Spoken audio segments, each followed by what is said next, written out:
Honeywell proudly presents the new VPI series of pressure-independent control valves or PICVs.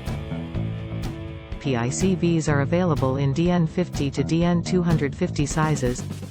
The valve is a combination of DP regulator, control valve, and dynamic balancing.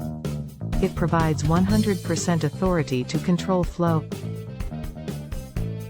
Honeywell VPI series PICV comes with new generation MR series actuators which are available in two versions: Standard and Failsafe.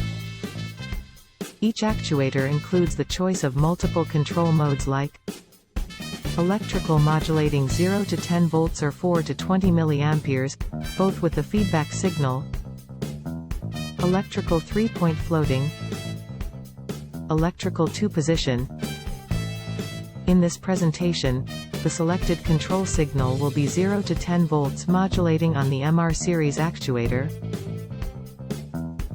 Now let's see the fitting of the new MR series actuator.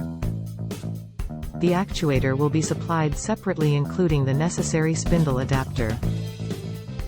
Step 1. Grease the O-ring on the spindle adapter. Step 2. Place the adapter on the valve spindle. Step 3. Place the actuator on the spindle adapter and fit the 3 actuators, legs, into the 3 holes in the mounting bracket. Step 4. Turn the snap ring counterclockwise until you hear a small click confirming that the mounting is locked. Now the actuator is correctly fitted on the valve body and ready to be programmed.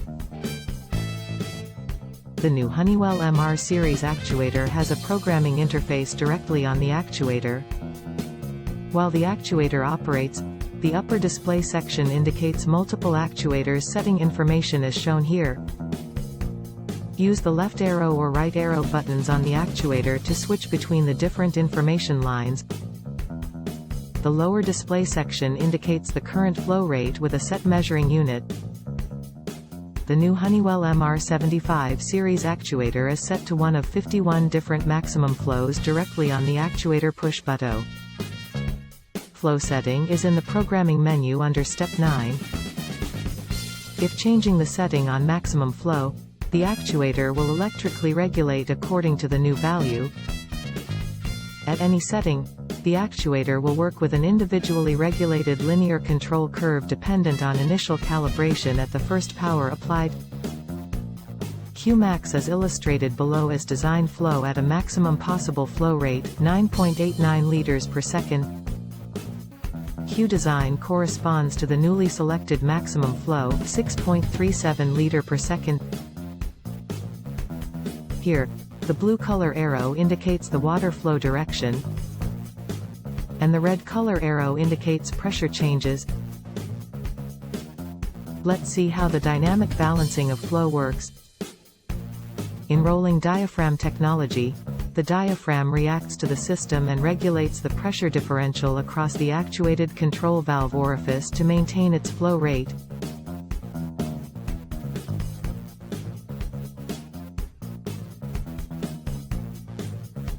For illustration purposes, the new selected maximum flow corresponds to Qmax, that is 9.89 liter per second.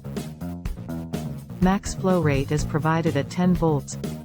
At 5 volts the flow is reduced and at 0 volts the valve is closed. Similarly, when input control voltage changes from 0 volt to 5 volts, the flow increases, and at 10 volts, the set maximum flow will be achieved. Honeywell VPI series pressure-independent control valves are loaded with many features which makes it simple to achieve 100% control of the water flow in the building while creating high comfort and energy savings at the same time.